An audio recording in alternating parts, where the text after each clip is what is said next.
वनुसल्ली वनुसल्लिमु अला सय्यदिना व मौलाना मुहम्मदिन रसूलिहिन नबिय्यिल अमीनिल करीमिर रऊफिर रहीम। अम्मा बाद फ़अऊज़ु बिल्लाहि मिनश शैतानिर रजीम। बिस्मिल्लाहिर रहमानिर रहीम। वमा अरसलनाका इल्ला रहमतल लिल आलमीन। सदक़ल्लाहुल अज़ीम।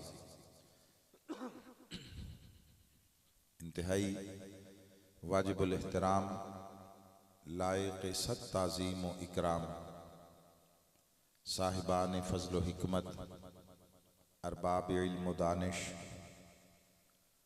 हज़रात मशाइख़ व उलमाए कराम, सना ख़ानान ग्रामी क़द्र, बानियान मजलिस, मेहमानान ज़ी वक़ार और कुर्ब व जवार और दूर व नज़दीक से तशरीफ़ लाए हुए जुमला खुशबख्त व सआदतमंद हाज़रीन व शुराकाए महफ़िल मीलादुन नबी सल्लल्लाहु अलैहि व आलिहि वसल्लम। अल्लाह रब्बुल इज़्ज़त का शुक्र है कि जिसने अपनी तौफ़ीक़ व इनायत से हम सब को अपने महबूब मुकर्रम सल्लल्लाहु अलैहि व आलिहि वसल्लम की दुनिया में तशरीफ़ आवरी और आका की आमद व विलादत बासआदत पर शुक्रगुजारी और एहसान मंदी के लिए मुनक्किदा इस इंतहाई पाकीज़ा और मुबारक मजलिस में जमा फरमा दिया है। अल्लाह की बारगाह में दुआ है कि वो इस काविश को और इस मजलिस को अज़ अव्वल ता आखिर अपनी बारगाह में शरफ़ कबूलियत अता फ़रमाए। हमारे गुज़श्ता गुनाहों का कफ़ारा, आइंदा गुनाहों से हिफाजत और दुनिया व आखिरत में आका अलैहिस्सलाम के दामन रहमत का साया नसीब होने का ज़रिया बना दे। चूँकि वक्त बहुत महदूद है, इसलिए मैं तमहीदी कलिमात के बग़ैर बराह रास्त जो कलिमात मुक़द्दसा कुरान मजीद से तिलावत किए गए उनकी मुनासबत से चंद चीज़ें आप अहबाब के गोश गुजार करना चाहूँगा। बड़ी मारूफ आया मुबारका है, कमो बेश हर कलमा गो और साहिब ईमान इससे वाकिफ़ है। अल्लाह रब्बुल इज़्ज़त ने इरशाद फरमाया अपने महबूब से खिताब फरमाते हुए कि वमा अरसलनाका इल्ला रहमतल लिल आलमीन। महबूब, हमने आपको सारे जहानों के लिए सरापा रहमत बनाकर भेजा है। सरतापा सरासर बस रहमत ही रहमत बनाकर भेजा। ये अल्फाज मुबारका का लफ्जी माना व मफ़हूम है। पहली बात वो आपने हमेशा सुनी है, उससे इब्तिदा कर रहा हूँ कि रब्बे ज़ुल जलाल ने जब अपना तारुफ, पहला तारुफ कुरान मजीद में करवाया है तो खुद को रब्बुल आलमीन उसने कुरान मजीद में ज़िक्र किया। पहली आयत ही है अल्हम्दुलिल्लाहि रब्बिल आलमीन। सारी तारीफ़ें उस अल्लाह के लिए जो सारे जहानों का रब है। खुद को रब्बुल आलमीन कहा और अपने महबूब को रहमतुल लिल आलमीन कहा। और सादा बात इससे जो हर एक को समझ आने वाली है कि जहाँ जहाँ के लिए वो रब है वहाँ वहाँ के लिए मुस्तफ़ा रहमत है। हर वो ज़र्रा-ए कायनात जिसका रब अल्लाह है, उस हर ज़र्रा-ए कायनात के लिए मुस्तफ़ा रहमत है। ये बात समझ आती। अब रहमत होने के तकाज़े क्या है? हमारी गुफ्तगू का उन्वान ये है कि रहमत होना किस शय का मुतालबा करता है, क्या लाजमी ज़रूरी चीज़ें हैं कि जो हों तो ये रहमतुल लिल आलमीन होने के तकाजे पूरे होते हैं। मैं बड़ा मुख्तसर रखूंगा, कोशिश करूंगा। सबसे पहली शय रहमतुल लिल आलमीन होने के लिए या किसी के रहमत होने के लिए जो लाजिम है वो ये कि जो रहमत है या जिससे रहमत मिलनी है दूसरों को, वो हर उस वजूद से पहले हो जिसके लिए ये रहमत है। यानी सादा बात, रहमत देने वाले का रहमत लेने वाले से पहले होना जरूरी है। अगर ये नहीं होगा तो जितना वक्त गुजरेगा कि जिसमें रहमत देने वाला ना हो और रहमत लेने वाले, मांगने वाले, रहमत के साइल और ज़रूरतमंद हों, तो उस दौरानिए में फिर इसका माना है कि ये तो रहमत ना हुआ उस फर्द के लिए, उस जहान के लिए, उस तबके के लिए, उस दौर और ज़माने के लिए। तो इसके रहमत होने का लाजमी तकाजा है कि जिस के लिए ये रहमत है वो रहमत लेने वाला हर वजूद बाद में हो और देने वाला पहले हो। ये तो उसूली तौर पर तय। अब देखना ये है कि हुजूर रहमत किस किस के लिए है। आका हर उस वजूद के लिए रहमत है जिसका अल्लाह रब है। हर उस वजूद के लिए, वो जर्रा है, वो फर्द है, वो तबका है, वो मखलूक है, वो जहान है, कोई शय है जिसका वो अल्लाह रब है, उसके लिए मुस्तफ़ा रहमत है। तो माना ये है कि जहां जहां तक रबूबियत का दायरा है, चूंकि वहां वहां तक हुजूर की रहमत का दायरा है, तो इसका माना ये है कि सारी कायनात और सारे जहानों का जिनका वो रब है, चूंकि उसके लिए मुस्तफ़ा रहमत है, तो लाजिम है कि मुस्तफ़ा सबसे पहले हों। अब इसके लिए दो तीन चीजें अहादीस की रोशनी में भी और कुरान मजीद की रोशनी में भी अल्लाह रब्बुल इज्जत ने इरशाद फरमाया कि सूरह रहमान की इब्तिदा है। फरमाया औज़ु बिल्लाहि मिनश शैतानिर रजीम, अर्रहमान अल्लमल कुरआन खलकल इंसान। ये 3 आयतें हैं और कुरान मजीद की हर आयत एक मुकम्मल मजमून है, मुकम्मल मजमून। तो अर्रहमान पर पहली आयत मुकम्मल हो गई। ये अल्लाह का तारुफ हो गया कि वो खुदाए रहमत है, वो रहमत वाला खुदा है। ये उसने अपना तारुफ करवा दिया। अगली आयत आई अल्लमल कुरआन, उसने कुरान की तालीम दी, कुरान सिखाया। ये दूसरी आयत मुकम्मल हो गई। तीसरी आयत आई खलकल इंसान, उसने इंसान को पैदा किया। ये तीसरा मरहला है।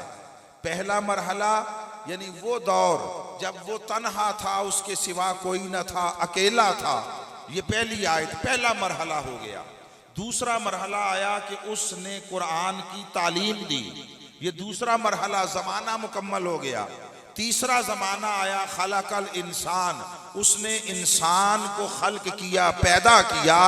अब जो समझने वाली बात यह है कि इंसान की तख्लीक का तज़किरा तीसरे मरहले में हुआ, तीसरे जमाने, तीसरे दर्जे में हुआ। वो कौन है जिसे इंसान को भी पैदा करने से पहले खुद रहमान ने कुरान सिखाया, जिसको अभी पहला इंसान भी पैदा न हुआ था, उसकी पैदाइश और खिलकत से भी पहले जिसको खुद रहमान ने कुरान सिखाया, वो कौन था? वो अगर अज़रुए कुरान और सुन्नत आका अलैहिस्सलाम के सिवा, मुस्तफ़ा के सिवा कोई और कायनात में हो सकता है तो कोई उसका नाम बता दे। कुरान उसी को सिखाया जिसको साहिब कुरान बनाया, और जिसने कुरान सारी मखलूकात तक पहुंचाया वो साहिब कुरान मुस्तफ़ा अल्लाह से जब बराह रास्त तालीम कुरान पा रहा था, उस वक्त अभी पहला इंसान हजरत आदम को भी पैदा न किया था। ये उन दो के होने का जमाना था। फरमाया लोगों, तन्हा मैं था, तन्हा मुस्तफा था, मैं कुरान सिखा रहा था, मुस्तफा कुरान पा रहा था। फिर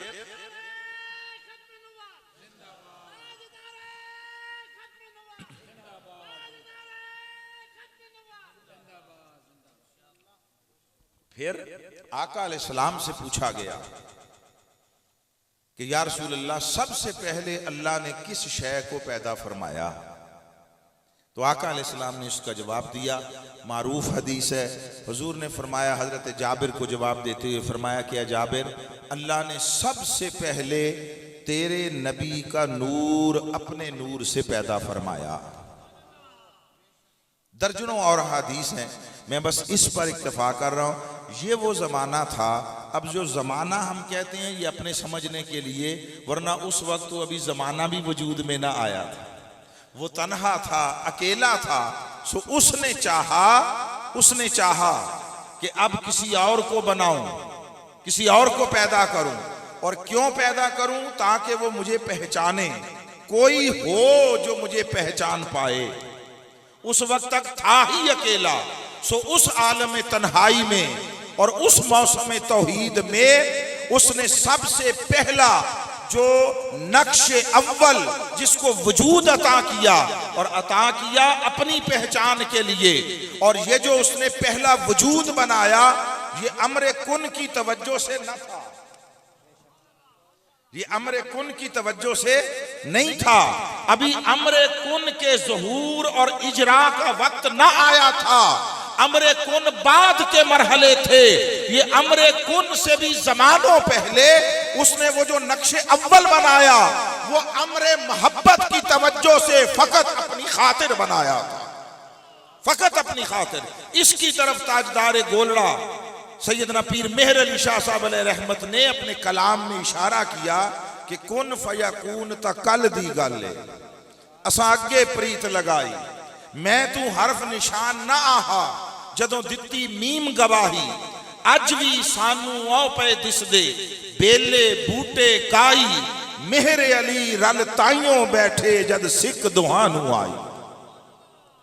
तो उस वक्त तन्हा अल्लाह था दर्जाए खालिकियत में, और तन्हा हुजूर थे दर्जाए मखलूकियत में। तो आका अलैहिस्सलाम की ज़ात गिरामी इस कायनात का सबसे पहला वजूद था। चूंकि हुजूर को सारी कायनात और सारे जहानों के लिए रहमत बनाना था, इसलिए लाजिम था कि मुस्तफ़ा को सबसे पहले बनाया जाता। तो आका अलैहिस्सलाम के रहमत लिल आलमीन होने का पहला तकाजा ही ये है कि हुजूर सबसे पहले हों और बाकी हर वजूद बाद में, ये पहला तकाजा हो। दूसरा तकाजा रहमत लिल आलमीन, रहमत होने के लिए वो लाजिम है कि जिस को रहमत बनाया और जिसने उस रहमत को बांटना है, उसे ये पता हो कि रहमत के ज़रूरतमंद, रहमत के साइल और मोहताज कहाँ कहाँ हैं। जिस जिस हिस्साए कायनात के लिए, जिस जिस जहान के लिए, जिस जिस मखलूक के लिए रहमत है, उस मखलूक का पता हो, इल्म हो, ये रहमत के लिए ज़रूरी है। पता ही ना हो कि मेरा दायरा कार कितना है, ये इल्म ही ना हो कि कहाँ कहाँ कोई मोहताज है, तो जब पता ही ना हो, इल्म ही ना हो, तो उसकी ज़रूरत को कैसे पूरा करेंगे।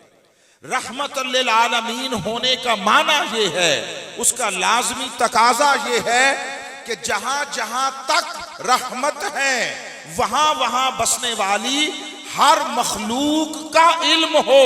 तो जब रहमत लिल आलमीन है तो इसका माना ये है कि आका अलैहिस्सलाम को रब्बे जुल जलाल ने जब ये शान व मर्तबा अता किया तो कुल कायनात का इल्म मुस्तफा को अता किया। इसके बगैर रहमत लिल आलमीन हो नहीं सकते।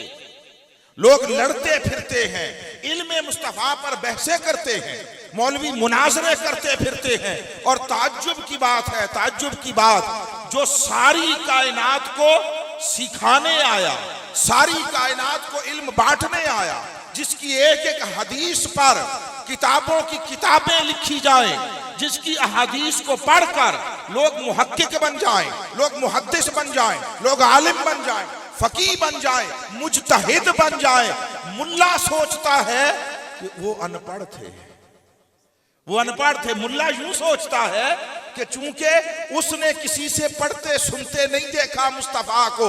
हाँ, यही तो मुस्तफा की शान इल्मियत की अजमत है कि बाकी हर कोई दुनिया में सुनकर, पूछकर, पढ़कर फिर इल्म वाला होता है। मुस्तफा वो है जिसे रब ने सब कुछ इस तरह पढ़ा कर भेजा। फरमाया हबीब कायनात में किसी से एक लफ्ज पूछने के मौका मोहताज नहीं रखा, तुझे फकत पढ़ाने वाला बनाकर भेजा है, किसी से पूछने वाला नहीं बनाया।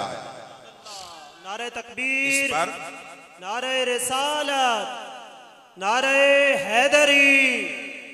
जो हजरात पीछे पीछे बैठे हैं थोड़ा थोड़ा आगे तशरीफ ले आए, मेहरबानी फरमाए। थोड़े थोड़े ये इस तरफ वाले हजरात आगे आ जाए।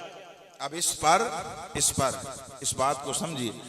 वो मैंने शान अव्वलियत में भी वही मुकाम पढ़ा है सूरह रहमान का। अब इससे उसी से दूसरा इस्तिदलाल है। अर रहमान अल्लमल कुरान खलकल इंसान। वो रहमान है, उसने कुरान पढ़ाया है, सिखाया है, फिर इंसान को पैदा किया। तो इंसान तो पैदा हो रहा है तीसरे मरहले में, उससे पहले उस रहमान ने कुरान पढ़ाया। ये वो दौर था जब अभी मुस्तफा के सिवा कोई न था, जिब्रील को भी वजूद न अता किया था। ये जो वही आती ये सिलसिला और था, चलो मैं उस पर भी एक जुमला कह दूंगा। ये जो वही आती थी ये जिब्रील मुस्तफा को पढ़ाने ना आते थे, सिर्फ कुरान पहुंचाने आते थे।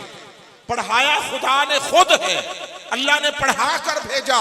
फरमाया हबीब कुरान हो या कायनात के बाकी सारे उलूम, किसी एक शय में एक लफ्ज तुझे कायनात में किसी से पूछने की जरूरत नहीं है। जितना कुछ तुझे जरूरत था सब कुछ मैं पढ़ा कर भेजता हूं। अल्लाह ने खुद पढ़ा। सनुक़रिउ का फला तंसा, सोनिया पढ़ाएंगे और पढ़ाते रहेंगे, ऐसा पढ़ाएंगे कि वो मेरा पढ़ाया हुआ कभी भूलेगा भी नहीं। वो जो जिब्रील कुरान लेकर आते थे वो उसका माना ये नहीं है कि उससे पहले हुजूर को कुरान का इल्म न था। ये मेरा अकीदा, ये मेरा नजरिया, मैं अपना बयान कर। जिब्रील के लाने का माना ये नहीं था कि उस वक्त तक हुजूर को कुरान का इल्म न था, नहीं, ऐसा नहीं है। इसलिए जब पहली वही आई तो जिब्रील ने आकर कहा इक़रा, पढ़िए। आका अलैहिस्सलाम ने जवाब में फरमाया मा अना बेकारी, जिसका आम तौर पर तर्जुमा लोग यूं करते फिरते हैं कि मुझे पढ़ना नहीं आता। ये कहां से तर्जुमा आ गया भाई, मुझे पढ़ना नहीं आता, ये कहां से आ गया? अब जो दरसियात और वैसे भी पढ़े लिखे लोग बैठे हैं वो उर्दू वाले, वो भी ये बात समझते हैं कारी इसमें फाइल है। इसमें फाइल माना ये है, ये फाइल का माना होता है काम करने वाला, काम करने वाला। तो जैसे कातिब लिखने वाला, कातिल कत्ल करने वाला, तो कारी पढ़ने वाला। जो हम कुर्राए कराम तिलावत करते हैं तो वो कुरान पढ़ रहे होते हैं ना, तो कारी का माना है पढ़ने वाला। जब ये कहा मा अना बेकारी, तो इसका माना ये नहीं है कि मुझे पढ़ना नहीं आता, इसका माना ये है मैं पढ़ने वाला नहीं हूं। बात आपको समझ आई? जिब्रील में जिब्रील अपनी तरफ से, शायद मुमकिन है, मैं नहीं समझता ऐसा, जिब्रील को बेअदब नहीं था, मगर वैसे मैं कह रहा हूं किसी का ख्याल हो कि जिब्रील पढ़ाने की कोशिश कर रहे थे। जैसे किसी को पहला लफ्ज होता है ना, अलिफ बा ता सा, बच्चे जाते हैं, तो जिब्रील ने कहा इक़रा, तो हुजूर ने फरमाया मा अना बेकारी। अब एक बात आपसे पूछता हूं, खा कोई पढ़ा लिखा है या नहीं पढ़ा लिखा, ये बात हर एक को पल्ले पड़ जाएगी इंशाअल्लाह। देखिए जिस वक्त वही आई, आका अलैहिस्सलाम की उम्र मुबारक कितनी थी? 40 साल। राउंड फिगर में, ठीक है।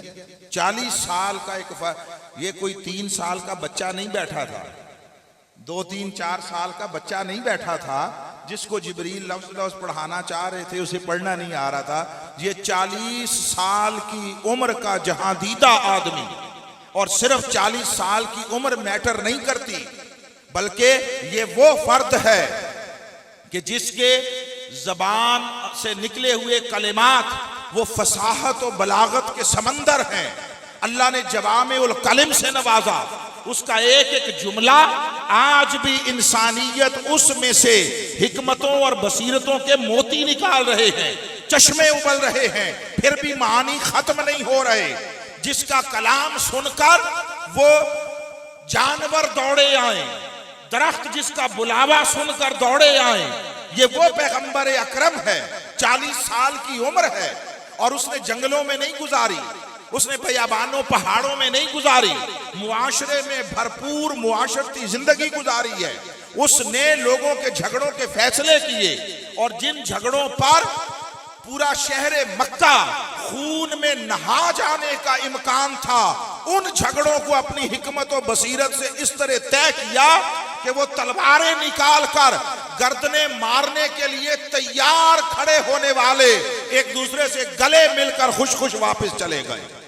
वो ऐसा शख्स है कि जो माल तिजारत लेकर दूसरे मुल्क में जाता है, जिसकी जबान और है, जिसका कल्चर और है, जिसकी सकाफत और है, और वो माल लेकर जाए, और वो माल आज के हिसाब से कोई 2, 4, 5, 10 लाख का नहीं था, अरबों रुपयों का माल था, करोड़ों से ज्यादा अरबों का माल था। और वो लेकर हजरत खदीजातुल कुबरा का जो तिजारती काफिला था वो गए और जाकर लेन देन किया। किसी एक जगह पर आका ने किसी से कोई हिसाब किताब न पूछा, कोई हिसाब किताब न पूछा, इधर से ले जाकर सारा उधर बेचा, दियानतदारी से बेचा, लोगों को उसके तमाम औसाफ बताकर बेचा और गैर मामूली प्रॉफिट कमाया। वापस आए, जिसने लेन देन किया हो करोड़ों अरबों का, वो शख्स बैठा है जिब्रील के सामने, और जिब्रील कहे इकरा पढ़िए, और वो जवाब में कहे मुझे पढ़ना नहीं आता, पढ़ना नहीं आता। अच्छा, अब आपसे पूछता हूं, आप में सारे समझदार बंदे बैठे हैं, जो शख्स एक दिन स्कूल ना गया हो, जिसने किताब ना देखी हो, उससे बात करता हूं अगर कोई हो तो, कि आपकी अपनी जुबान का एक लफ्ज जो सारी जिंदगी आपने जुबान बोली है, उस जुबान का कोई लफ्ज आकर आपको अदा करने को कहे तो कोई मुश्किल है? आपकी अपनी, अच्छा जुबान कोई और हो चलो फिर भी मैं मान लूं, अपनी जुबान है, अपनी जो आप बचपन से बोलते आए हैं, उस जुबान का कोई लफ्ज आपको जुबान से अदा करने को कहे तो कोई मुश्किल हो सकती है? ये क्या बात हुई कि अरबी ज़बान में कुरान उतर रहा है, पहली वही आई है, जिब्रील आके कहता है इकरा, और आगे से जवाब ये दिया जा रहा हो कि मुझे पढ़ना ही नहीं आता। बाबा, किताब से देखकर तो नहीं पढ़ना था, किसी पर लिखा हुआ तो नहीं था कि ये पढ़ो, जबान से कहा जा रहा था। और लोग समझते हैं कि कहलवाने का तकाजा था। वो जो जिस तरह जिब्रील कह रहा था, पीछे एक लफ्ज अपनी जुबान का ही कहना, बताइए कोई मुश्किल, कोई दुश्वारी, दिक्कत हो सकती है? ये कैसा नजरिया हमने बना लिया है, कैसा नजरिया।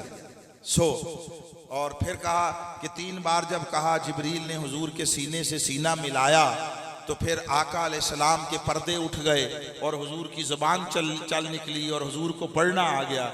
मैंने कहा ताज्जुब की बात है, ताज्जुब की बात, जब सीने से सीने मिले तो जिसके पर्दे उठे वो अपना मुवक्कफ छोड़ेगा ना, वो अपना तकाजा, अपना मुतालबा छोड़ेगा ना।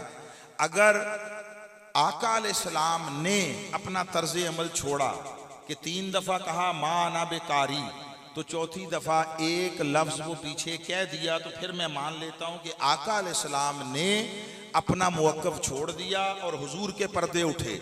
जब 3 बार दोनों सीने मिले, मुस्तफ़ा अपने मुवक्कफ पर कायम रहे, अपने तरीके पर कायम रहे, जिब्रील ने अपना तरीका तर्क किया। वो जो एक एक लफ्ज पढ़ाना चाहता था, जिस तरह कहा जाता है, उसने जब 3 दफा सीने मिले तो एक लफ्ज नहीं कहा, 19 लफ्जों पर मुश्तमिल पूरी 5 आयतें पढ़ी, आका ने सारी पढ़ दी। जिसको एक लफ्ज नहीं पढ़ना आता वो 19 लफ्जें गिन लें, जिसको एक नहीं पढ़ना आता 19 कैसे पढ़ गया? जिसको एक लफ्ज नहीं पढ़ना आता 5 जुमले कैसे पढ़ दिए? सवाल ये है बाबा, बात ये नहीं कि हुजूर के पर्दे उठे, पर्दे जिब्रील के उठे, उसने अंदर सीना मुस्तफा और कल्बे मुहम्मदी में जब झांक कर देखा तो उसे समझ आई होगी। मैं जिसको एक एक लफ्ज पढ़ाना चाहता हूं इस कुरान की पहली वही का, यहां कल्बे मुस्तफा में कुरान के उलूम और फनून के समंदर मौजूद है। वो सारा कुरान तो हुजूर के सीने के अंदर है। तो उसे समझ आई कि मुझे पढ़ाने वाला नहीं बनाकर भेजा, मुझे पहुंचाने वाला बनाकर भेजा है। ये जो जिब्रील वही लाते थे, अब आप कुल ज़ख़ीरा हदीस और रिवायात उठाकर पढ़ तक लें, आपको किसी जगह नहीं नजर आएगा कि जिब्रील कोई वही लाए हों और साथ बताया हो ये फलां सूरत में है, फलां आयत से पहले है, फलां आयत के बाद। बस जिब्रील पहुंचाकर चले जाते, हुजूर कातिबीन से फरमाते कि इसको वहां लिख दो, इसको वहां, ये फलां सूरत की है, फलां आयत से पहले है, फलां आयत के बाद है। जिब्रील पहुंचाता रहा, मुस्तफा तरतीब देते रहे। ये जो कुरान की तरतीब है ये जिब्रील नहीं बताकर गए, ये मुस्तफा ने खुद कायम की। तो उस किताब को जो तरतीब दी है मुस्तफा ने खुद, इसका माना ये है मुस्तफा को जिसको तरतीब पहले पता है, किताब पता है तो तरतीब का पता है ना। अगर किताब का पता ही नहीं है तो तरतीब कैसे दे रहे थे? बगैर हिदायत के, बगैर बताए। तो ये बगैर हिदायत और बगैर बताए कुरान को तरतीब देना, ये बता रहा है कि कुरान उसने, कुरान देने वाले ने पहले पढ़ा कर भेजा है, पढ़ा कर भेजा। ये बात इसलिए की कि इल्म मुस्तफा की बात कर रहा हूं कि आका को जब रहमतुल लिल आलमीन बनाकर भेजा तो लाजिम था जहां जहां तक के लिए रहमत है वहां वहां तक का इल्म हो, और उसके लिए सबसे ऑथेंटिक, सबसे मजबूत जरिया वो कुरान है, वो कुरान है। और इस पर हर मसलक मुत्तफिक है, जितने मकातब फिक्र है मुत्तफिक है, कोई दूसरी राय नहीं कि कुरान, इसमें अल्लाह ने हर शय का इल्म रख दिया। ये सब मानते हैं ना, इसमें कोई मसलक की वो तकसीम नहीं है। हर कोई बड़े फख्र से और यकीनन बजा तौर पर कहता है कि कुरान में अल्लाह ने हर शय का इल्म रख दिया, हर शय का। ला रत्बिन वला याबिसिन इल्ला फी किताबिन मुबीन, खुश्क व तर का कोई इल्म ऐसा नहीं जो कुरान में ना हो। ताज्जुब की बात है कुरान में हर शय का इल्म हो और जिसे कुरान पढ़ाने के लिए भेजा वो अनपढ़ हो। कभी आपने भी जिंदगी में कहीं देखा, कभी आपने अपने घरों में, खानदानों में, चलो स्कूल कॉलेजेस को छोड़ दो, मोहल्ले में भी कभी ऐसा किया कि अपने बच्चे को पढ़ाने के लिए किसी अनपढ़ के पास भेज दिया हो? कभी आपने किया ऐसा, या होते देखा सुना हो तो मुझे बता दे। ताज्जुब की बात है, आप पहली क्लास के बच्चे को पट्टी पढ़ाने के लिए अनपढ़ के पास नहीं भेजते। अल्लाह ने सारी इंसानियत और सारी मखलूक को पढ़ने के लिए माज़अल्लाह उसके पास भेजा जिसे पढ़ना नहीं आता था, जिसे पढ़ना नहीं आता था। अरे अगर हुजूर सिर्फ कुरान पढ़ाने भी आए होते, खुदा की कसम, तब भी इल्म मुस्तफा की हदों का कोई तयन न कर सकता। मगर इस बात को पल्ले बांध लें, जहन में बिठा लें, मुस्तफा सिर्फ एक मजमून पढ़ाने नहीं आए। कुरान एक मजमून है, एक सब्जेक्ट है, मगर मुस्तफा सिर्फ कुरान का एक सब्जेक्ट पढ़ाने नहीं आए, मुस्तफा 3 मज़ामीन पढ़ाने आए हैं। कितने? 3। मैं नहीं कह रहा, ये अल्लाह ने कुरान में फरमाया युअल्लिमुकुमुल किताब, ये तुम्हें किताब पढ़ाते हैं। किताब से मुराद कुरान, ज़ालिकल किताबु ला रैब फीह। तो किताब से मुराद कुरान। हुजूर एक मजमून जो पढ़ाने आए और भेजे गए वो कुरान था। वल हिकमा, ये दूसरा सब्जेक्ट है हिकमत। और फरमाया व युअल्लिमुकुम मा लम तकूनु तालमून, और लोगों कुछ ऐसा भी तुम्हें पढ़ाते हैं मजमून जिसका उन्वान ही कोई नहीं है, जिस सब्जेक्ट का टाइटल कोई नहीं है। वो ऐसे मख्फी उलूम हैं, वो ऐसे पोशीदा उलूम हैं कि जिनका अल्लाह ने भी कोई नाम नहीं रखा, टाइटल नहीं दिया। माना ये लोगों जो कुछ कुरान में दर्ज है वो समझना चाहो तो मुस्तफा के पास जाओ। कुरान को समझना कैसे है, वो हिकमत की तालीम चाहो मुस्तफा के पास जाओ।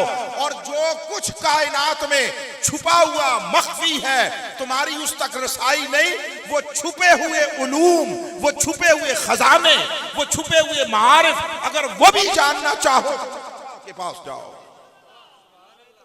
और ये नारे रिसालत, नारे हैदरी, उलमाए अहले सुन्नत। तो आका अलैहिस्सलाम 3 मजमून पढ़ाने आए, अज़रुए कुरान, उनमें से एक कुरान है। और ये बात तो हर कोई समझता है ना कि पढ़ाने वाले का इल्म पढ़ाई जाने वाली किताब से ज्यादा होना लाजिम है। कभी ऐसा नहीं होता, न दुनिया में कभी कहीं आपने देखा होगा कि 5वीं क्लास को पढ़ाने के लिए सिर्फ 5 पढ़ा हुआ शख्स उस्ताद लगा दिया जाए। कहीं देखा हो तो मुझे बताएं।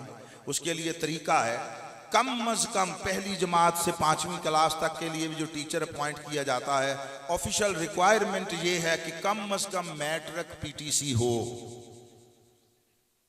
पहली क्लास को पढ़ाना है, खुद कम अज कम 10 तो पढ़ा हुआ हो, साथ पीटीसी पढ़ाने का जो प्रोफेशन है उसका तरीका जानता हो। फिर ऊपर चलता जाता है, FACT है, BA BEd है, वगैरह वगैरह। तो जो उस्ताद है उसका इल्म पढ़ाई जाने वाली किताब से ज्यादा और वसी होना जरूरी है। इसके बगैर अच्छी तदरीस और तालीम नहीं हो सकेगी। अगर हुजूर सिर्फ कुरान पढ़ाने के लिए भी भेजे गए होते तो तब भी इल्मे मुस्तफा, इल्मे कुरान से वसी होना लाजिम था। अब मैं तो सादा बात करता हूं, भाई झगड़े नहीं होने चाहिए, सादा। चलो 1 मिनट के लिए, 1 मिनट के लिए, 1 सेकंड के लिए ऐसा मान लेते हैं कि चलो अल्लाह ने ऐसा किया कि ये जो किताब पढ़ानी थी, जितना इसमें इल्म था उतना ही मुस्तफा को दिया। 1 सेकंड के लिए फर्ज कर लेते हैं, जैसे मैथमेटिक्स में करते हैं ना, ऐसे फर्ज कर लेते हैं उतना ही इल्म। तो अब हुजूर का इल्म कितना है वो जानने के लिए इल्म कुरान की हद पहले कायम कर लो। पहले ये तयन कर लो कुरान में कितना इल्म है। वो जितना कुरान में है उतना तो मुस्तफा के पास होना चाहिए ना। भाई 10वीं को पढ़ाने के लिए कम से कम 10 पास तो हो ना। 10वीं को पढ़ाने के लिए 5 पढ़ा हुआ उस्ताद तो नहीं लगाया जाएगा। जब हमारी अकल ये बात मानने को तैयार नहीं है, वो जो सारी अकलों का पैदा करने वाला, बांटने वाला है, वो माज़अल्लाह ऐसा करेगा कि किताब वो जिसमें सारी कायनात के अव्वल व आखरीन के इल्म जमा हो और पढ़ाने के लिए माज़अल्लाह भेज दिया जिसके पास इल्म ही कोई नहीं। इससे बड़ी जहालत की बात कोई नहीं, हमाकत की बात कोई नहीं है। तो मैंने अर्ज किया अगर सिर्फ कुरान भी पढ़ाने आए होते तब भी इल्म मुस्तफा की वुसातों का कोई अंदाजा न कर सकता। मगर सुनो, मुस्तफा जो कुछ पढ़ाने आए उन 3 मज़ामीन में से कुरान एक है। गोया इल्म कुरान इल्म मुस्तफा का एक जुज है। जिसके इल्म का एक जुज कुरान है उसके इल्म कुल्ली की वुसअतों का अंदाजा करेगा। और अजीब लोग हैं हम। आदम अलैहिस्सलाम, ये तफन्नुन तबा के तौर पर कहने लगा हूं जुमला, ठीक। आदम अलैहिस्सलाम के लिए वअल्लमा आदम अलअस्मा कुल्लाहा, इल्म कुल्लाहा मान लेते हो, मुस्तफा के लिए इल्म कुल्ली भी नहीं मानते हो। आदम अलैहिस्सलाम के लिए कुल्लाहा मान लेता है मौलवी और हुजूर के लिए कुल्ली भी नहीं मानते। कितने ताज्जुब की बात है। तो मैं इस बात को यहीं पर रोकता हूं कि आका अलैहिस्सलाम को जब कायनात के लिए रहमत बनाकर भेजा तो जहां जहां तक कायनात की वुसातें हैं, उस हर हर पहलू, हर हर सिमत, हर हर जिहत और पस्तो बाला की सारी कायनात के जर्रे जर्रे का इल्म होना मुस्तफा के लिए लाजिम है, तब रहमतुल लिल आलमीन हो सकते हैं। एक एक जर्रे का इल्म। अब तीसरी और वो ये कि इल्म हो गया कि जहां जहां तक कायनात है जरूरतमंद हैं। अब अगली शय, उनकी जरूरत क्या क्या है इसका भी तो पता हो। उनकी जरूरत क्या क्या है भाई, मुझे पता है वहां वो रहता है, वहां वो रहता है, वहां वो रहता है, ठीक है, मगर मुझे पता ही नहीं किसी की क्या जरूरत है। एक वक्त में एक शख्स शदीद प्यास में है, प्यास लगी है, दूसरा शख्स है वो शदीद बीमारी में है, तो मुझे पता तो हो कि किसकी जरूरत क्या है। बंदा शदीद प्यास से तड़प रहा है, मैं उसके पास 12 मसालों में भुनी हुई मछली ले जाऊं और उसे कहो लो भाई ये तेरे लिए मैं लेकर आया हूं, तो बोलिए ये उसके साथ रहमत भरा अमल होगा?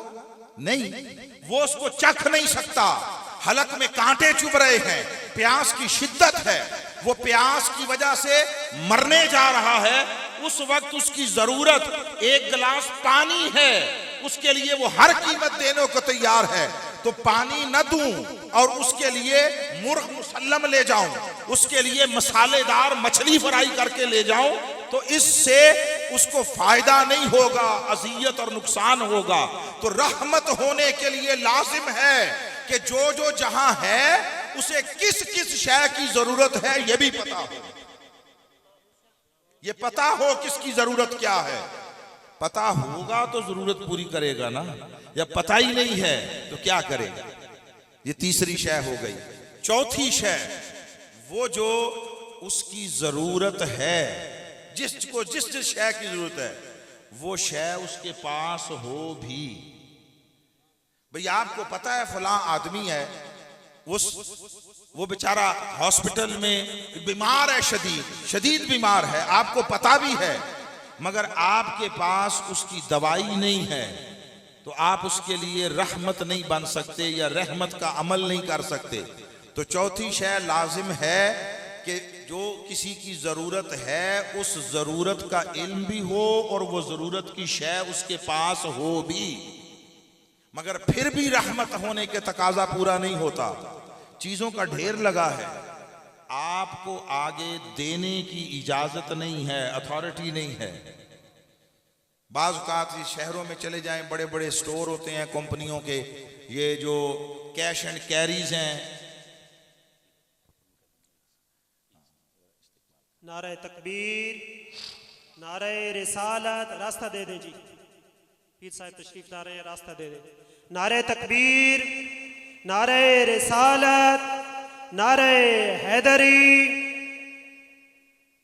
आस्ताने आलिया मेरा शरीफ। नारे तकबीर, नारे रिसालत, नारे हैदरी,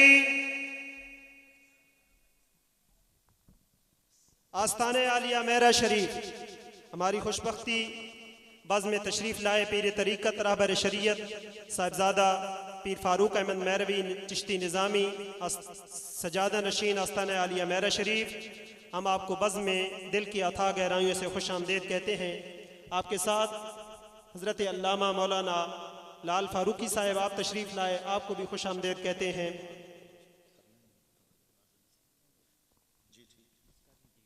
कहते हैं जी किबला पीर फारूक अहमद मैरवी बरकातुकुमुल कुद्सिया ज़ेब सज्जादा आस्ताना आलिया मेरा शरीफ, और मेरी खुशबख्ती और सआदतमंदी है कि आप तशरीफ़ लाए। आपका आना अल्लाह तमाम हर एक के लिए बाइस बरकत भी बनाए और दुनिया और आखिरत में अपनी नेमतों के हुसूल का ज़रिया बनाए। तो अर्ज़ ये कर रहा था कि अब ये भी पता है कि किस किस की ज़रूरत क्या है, और वो जिस जिस की जो जो ज़रूरत है वो मौजूद भी है, मगर देने का इख्तियार ना हो। मैं अर्ज़ कर रहा था शहरों में चले जाएं तो ये बड़े बड़े स्टोर्स कैश एंड कैरीज और उनके जो है वो वेयर हाउसेज होते हैं, वहाँ ट्रकों के हिसाब से हर शय माल पड़ी है। उसके दरवाजे पर एक आदमी खड़ा है बंदूक लेकर, ठीक है, उसको सिर्फ हिफाजत के लिए रखा गया है, देने की इजाजत नहीं है। उसके सामने कोई प्यास से मर भी रहा हो तो वो अंदर से पानी की एक बोतल निकाल कर देने का इख्तियार नहीं रखता। उसके पास उस दरवाजे की चाबी नहीं है, उसको सिर्फ वहां खड़ा किया गया है क्योंकि आके तोड़ फोड़ ना करे, चीज चोरी ना करे। उस दरवाजे की चाबी ही नहीं दी गई। जब चाबी ही नहीं दी गई तो वो किसी की जरूरत को पूरा नहीं कर सकता, किसी के लिए बाइसे रहमत नहीं बन सकता। सो लाजिम है कि जिसको रहमत बनाया गया उसे लोगों की ज़रूरतों का भी इल्म हो, लोगों के ज़रूरतों का साजो सामान भी हो, और वो अशिया वो देने और लोगों की ज़रूरतें पूरी करने का इख्तियार और अथॉरिटी भी हो। मुस्तफ़ा को जब रहमतुल्लिल आलमीन बनाया तो इसका लाजमी तकाजा था कि कायनात की जुमला मखलूकात की जितनी जरूरियात हैं वो सारी अल्लाह ने मुस्तफ़ा को अता की, और सिर्फ अता न की हो, उनके देने का इख्तियार भी हो। अब कुरान की तरफ मुतवज्जे होते हैं, कुरान की तरफ, और अल्लाह से पूछते हैं कि मौला इस कायनात की हैसियत क्या है और तूने अपने मुस्तफ़ा को दिया क्या है, और हुजूर के लिए तेरी हिदायत क्या है। ये तीनों चीजें इख्तिसार से मैं अर्ज करता हूं। अल्लाह फरमाता है ये जो कुल कायनात है ना, कुल कायनात ये कलील है। क्या है? कलील। कलील का मतलब थोड़ा। फरमाया मताउ दुनिया कलील, ये सारी दुनिया का। अच्छा, दुनिया से मुराद सिर्फ ज़मीन तो नहीं है ना, दुनिया से मुराद सिर्फ हमारा निज़ाम शमसी तो नहीं है, या जिस कहकशां और गैलेक्सी में हमारा निज़ाम शमसी है सिर्फ वो तो दुनिया नहीं है। आसमान के नीचे ये कहकशाओं भरी कायनात सिर्फ ये तो दुनिया नहीं है। हर शय अपनी जिद से पहचानी जाती है ना। आप कहते हैं रात और दिन, शब रोज, ठीक है। जहां तक दिन है वहां रात नहीं होती, और जहां रात आ जाए फिर वहां दिन नहीं होता। ये बात तो सब समझते हैं। दुनिया के मद्दे मुकाबिल कुरान और हदीस में आसमान नहीं है, कोई और शय नहीं है। दुनिया के मद्दे मुकाबिल आखिरत है। रब्बना आतिना फिद दुनिया हसना व फिल आखिरत हसना। तो दुनिया के मद्दे मुकाबिल आखिरत है। जब तक दुनिया है तब तक आखिरत नहीं है। जब आखिरत आएगी तो दुनिया न रहेगी। अब आखिरत से के आने से पहले जो कुछ कायनात में अल्लाह ने बनाया और बनाता रहेगा ये सब दुनिया है। सारी कायनात अर्ज़ो समावात पर मुश्तमिल ये सारी कायनात दुनिया है। इसको फरमा रहा है कलील, ये थोड़ा जो है। तो मौला अब आपसे पूछता हूं, जिसका कलील ये है उसका कसीर क्या होगा? हमने अर्ज किया मौला कोई कसीर भी है, कोई कसीर, ये सारी दुनिया तो हो गई कलील, तो कोई कसीर भी है? उसने फरमाया हाँ है। हमने अर्ज किया मौला क्या? उसने फरमाया मन युतिल हिकमा फक़द ऊतिया खैरन कसीरा। जिसको हिकमत मिल गई उसे खैर कसीर मिल गया है। अच्छा, तो मौला हिकमत कसीर भी है खैर भी है, ये बात भी समझे। दुनिया कलील है मगर फकत खैर नहीं है, दोनों पहलू हैं। वो हिकमत खैर भी है कसीर भी है। अर्ज किया मौला हिकमत लेने, वो खैर कसीर लेने कहाँ जाएं? फरमाया युअल्लिमुकुमुल किताब वल हिकमा। जहां से कुरान की तालीम मिलती है उसी दहलीज से हिकमत की खैरात मिलती है। कुरान भी मुस्तफा से लो, हिकमत भी मुस्तफा से लो। अरे वो जिसे हिकमत की सूरत में खैर कसीर बांटने वाला बनाया, उसकी झोली में क्या कुछ होगा कोई क्या समझ सके। हमने अर्ज किया, मैं फिर जुमला दोहराना चाहता हूं, सारी दुनिया कलील है तो कसीर क्या होगा? वो कसीर बांटने के लिए उसने मुस्तफा को मुकर्रर किया, अपॉइंट किया है। तो अब जो भी लेने जाएगा हिकमत, उसकी अहलियत के मुताबिक उसे खैरात हिकमत मिलेगी। वो 10 जाएं, 20 जाएं, 1000 जाएं, लाख जाएं, करोड़ जाएं, खरबों जाएं, तो हर एक को कसीर मुस्तफ़ा से मिलेगा ना। तो हमने कहा मौला तूने हबीब को कसीर बांटने की जिम्मेदारी दी है, तो मुस्तफ़ा को कितने कसीर दिए हैं? हुजूर के पास तो फिर एक कसीर से काम नहीं चलेगा ना। भाई ये इज्तिमा है, पीर साहब फरमा दें जितने लोग आए हैं सबको 1,000 रुपया देना है, तो देने वाले के पास अगर 1,000 हो तो काम चल जाएगा? बोलिए ना। अगर यहाँ पे 1,000 लोग बैठे हैं तो 1,000 के 1,000 नोट तो हो ना देने के लिए देने वाले के पास, तब दे सकेगा। अर्ज किया मौला कसीर तो मुस्तफ़ा को बांटने की जिम्मेदारी दी, मुस्तफ़ा को कितने कसीर दिए? उसने फरमाया नहीं, मुस्तफ़ा को कसीर नहीं दिए, इन्ना आतैना कल कौसर, मुस्तफ़ा को कसीर नहीं दिए, कौसर दिया है। कौसर दिया है। कौसर क्या है? ये फौल के वजन पर है, इसका माना है कसीरों का कसीर। जहां सारे कसीर जाकर मुकम्मल हो जाए और जहां कसरतों की इंतहा हो जाए वो मुकाम कौसर है। और कसरतों की कसरत मुकाम वहदत है। एक होती है कसरत, कसरत की कोई हद तो नहीं है ना। लाख भी कसीर होता है, करोड़ भी कसीर होता है, 1 अरब भी कसीर होता है, खरब भी कसीर होता है, लाखों खरब पर भी कसीर ही का इतलाक होता है। तो एक कसीर कितना वसी है इसका तय्युन नहीं हो सकता। तो मुस्तफ़ा ने तो कई कसीर बांटने हैं। जो भी खैरात हिकमत लेने आए उसको ये हिकमत मुस्तफ़ा की बारगाह से मिलेगी। तो मौला मुस्तफ़ा को कितने दिए? फरमाया कितने नहीं, वहां जहां सारे कसीर खत्म हो जाए वो मुस्तफ़ा को कौसर दिया।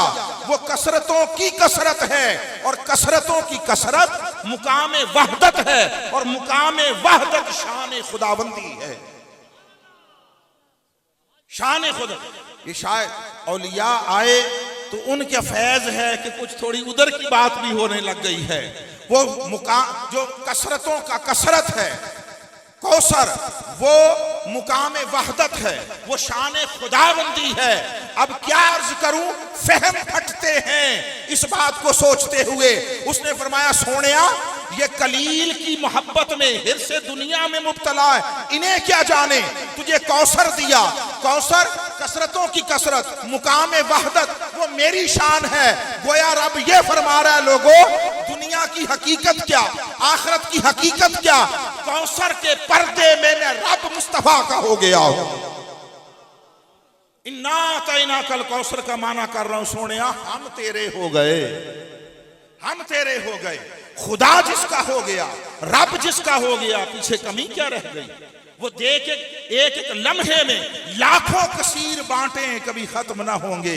इसलिए कि सारी कसरतें पैदा करने वाला खुदा जो मुस्तफा का हो गया, फरमाया सोनिया हम तेरे हो गए। सो अब इसके बाद कोई ये गुमान न करे कि मेरा मैं और मुस्तफा अलग हैं। अरे जात में दो हैं, उसके सिवा हर फर्क मिटा दिया।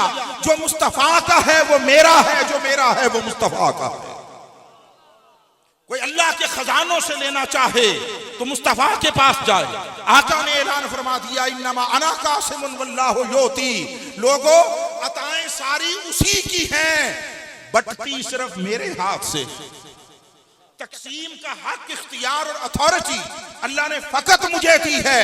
जो खुदा की नेमतें और खुदा के खजानों से हिस्सा लेना चाहता है उसे तो दरे मुस्तफा पे आना होगा।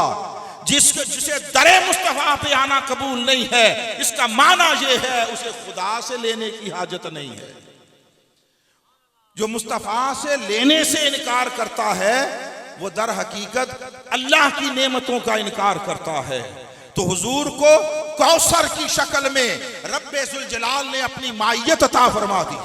फरमाया लोगों अब सुन लो, बस जात में दो हैं। ये बड़ा एक इबहाम होता है हमारे यहाँ, आधी बात कही सुनाई जाती है और आधा सच बाज़-औक़ात झूठ से ज्यादा खतरनाक होता है। आधा सच, हम आधी बात करने सुनने की आदी हो गए। ये दुरुस्त है कि खुदा और मुस्तफा जात में अलग हैं, जात में जुदा हैं। कोई मुस्तफा को खुदा ना कहे, कोई खुदा को मुस्तफ़ा न कहे, न जुज़वन न किसी एतबार से। खुदा और मुस्तफ़ा ज़ात में जुदा हैं, ये एक फ़र्क कायम है। जो इस फ़र्क को मिटाए मुशरिक है। ये बात दुरुस्त है, आधी बात है, आधी बात पूरी पे सुना देता हूं। लोगों, जो खुदा और मुस्तफ़ा में ज़ात का फ़र्क मिटाए वो मुशरिक है। जो इस एक फ़र्क के सिवा कोई और फ़र्क डाले वो काफिर है। कोई कहे ये खुदा का, ये मुस्तफ़ा का, ये कुफर है। उसने फरमाया मेरे और मेरे मुस्तफ़ा की मोहब्बत एक है, मेरे और मेरे मुस्तफ़ा की इताअत एक है, मेरे और मेरे मुस्तफ़ा की रज़ा एक है, मेरे और मेरे मुस्तफ़ा की अता एक है, मेरे और मेरे मुस्तफ़ा का फजल करना एक है, गनी करना एक है, नेमत देना एक है, बुलाना एक है, बेजारी एक है, अदब एक है, अज़ियत एक है, अदावत एक है, दुश्मनी और जंग एक है, अमल एक है, हाथ एक है। आप रिकॉर्ड कर रहे हैं, ये जितने जुमले कहे ये हर एक जुमला कुरान की आयत है, कुरान की आयत है। आखिरी दो की वजाहत कर देता हूं। पिछली तो बात तबीयतों को हजम होती हैं, आखिरी दो कम कम जरा हजम होती हैं। मैंने कहा दोनों का अमल एक, दोनों का हाथ एक। आका अलैहिस्सलाम ने गज़वाए बदर है, दुश्मन सामने खड़ा है, हुजूर ने मुट्ठी भरी रेत की और दुश्मनों की तरफ फेंकी। अब लश्कर है, इधर लश्कर इस्लाम है, उधर लश्कर कुफार है, तो वो कोई ऐसे जुड़कर तो नहीं खड़े होंगे ना। लश्कर है आमने सामने, रेत की मुट्ठी भरी फेंकी। मैं और आप रेत फेंकें तो 2 फुट से आगे नहीं जाएगी।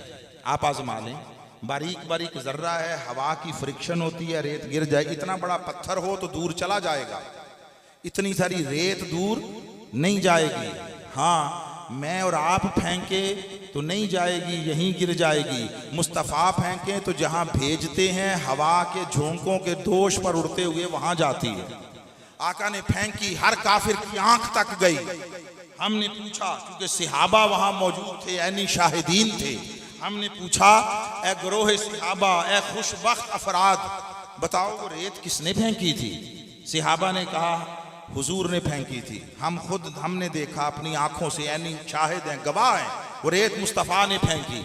अब वो सैकड़ों सहाबा हैं जिनकी गवाही, 2 से मुकदमा मुकम्मल हो जाता है, वहां सैकड़ों और हैं भी सहाबा।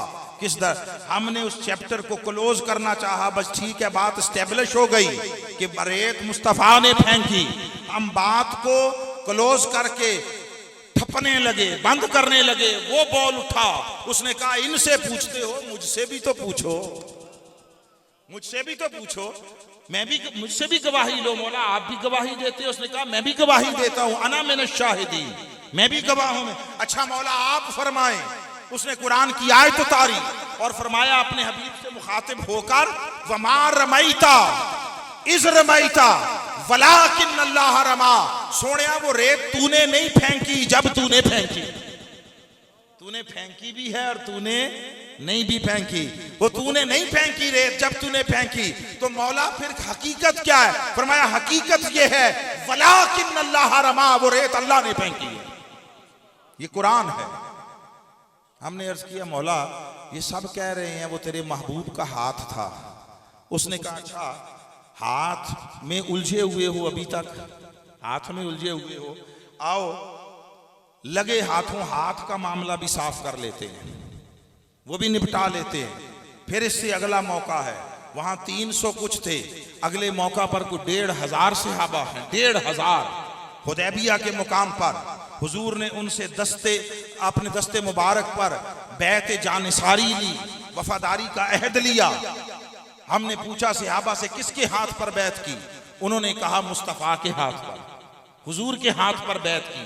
जिन्होंने बैत की है वो बता रहे हैं हुजूर के हाथ पर बैत की, और वो कोई 1-2 नहीं है, 1500 के करीब हैं। तो इससे ज्यादा गवाहियां क्या चाहिए थी? हमने फिर बात को बंद करना चाहा, खत्म करना चाहा। वो फिर बोला, पुकार उठा, इनसे पूछते हो, मुझसे क्यों नहीं पूछते? हकीकत तो मेरे पास है। अच्छा मौला आप फरमाएं। उसने फिर कुरान की आयत उतारी और फरमाया इन्नल्लज़ीना युबायऊनक इन्नमा युबायऊन अल्लाह यदुल्लाहि फौका ऐदीहिम। फरमाया हबीब जो तेरे हाथ पर बैत करते हैं वो अल्लाह के हाथ पर बैत करते हैं। यदुल्लाहि फौका ऐदीहिम, इन्होंने देखा इनके हाथों पर तेरा हाथ है, मैं कुरान में ऐलान कर रहा हूं इनके हाथों पर अल्लाह का हाथ है। उसने हर फर्क मिटा दिया, हर शय को खत्म कर दिया सिवाय जात के फर्क के। जात का फर्क कायम रखो।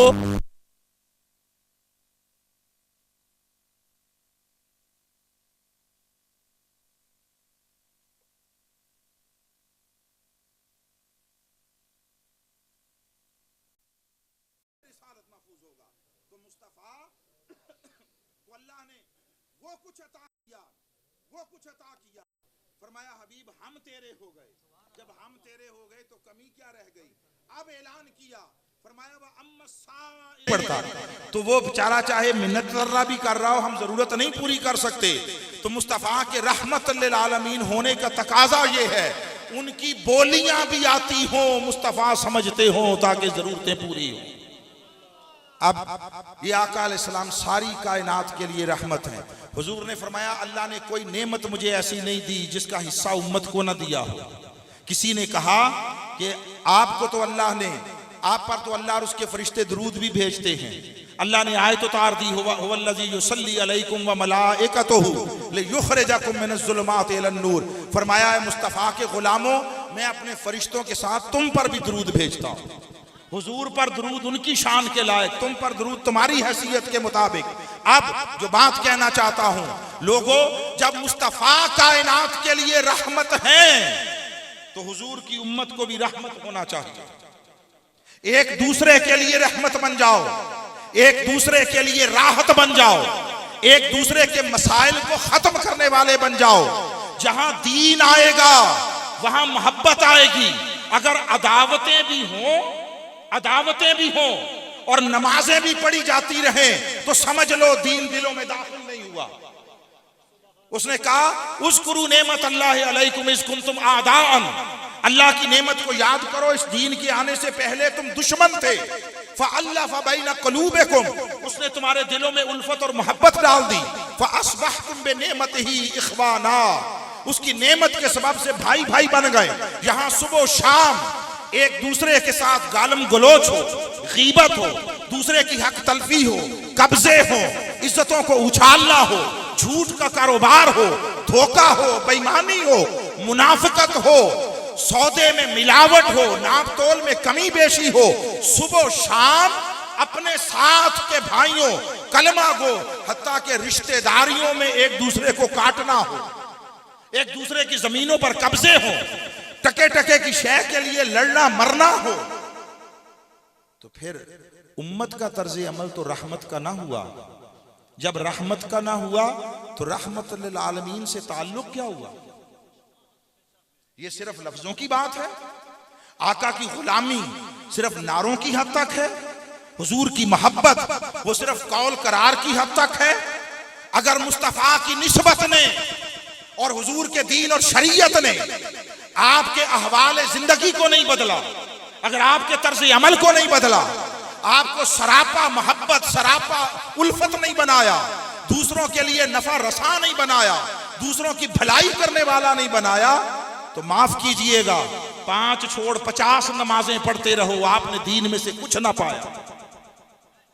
दीन नमाजों का नाम नहीं है, नमाज उसका हिस्सा है। नमाज तरबियत का प्रोसेस है। नमाज खुद मकसूद नहीं है, मकसूद को पाने का जरिया है। आक़िम सलात अल ज़िक्री, फरमाया नमाज इसलिए कायम करो कि मेरी याद बहाल रहे, यानी खुदा याद रहे। अगर खुदा याद हो तो फिर कोई किसी के साथ जुल्म करेगा। ताज्जुब की बात है, जुर्म और गुनाह करते हैं, जुर्म और गुनाह तो दाएं बाएं देखते हैं, आगे पीछे देखते हैं, कोई देख तो नहीं रहा। अल्लाह अकबर, बंदों का डर है, खुदा का हया नहीं रहा।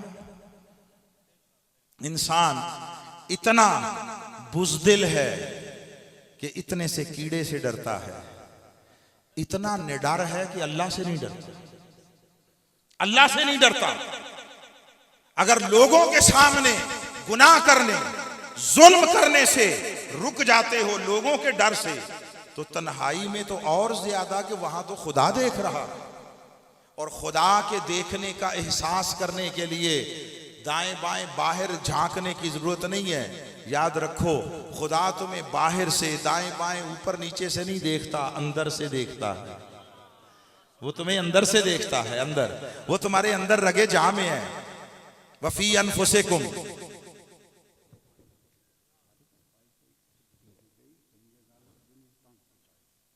वमा अलैना इल्लल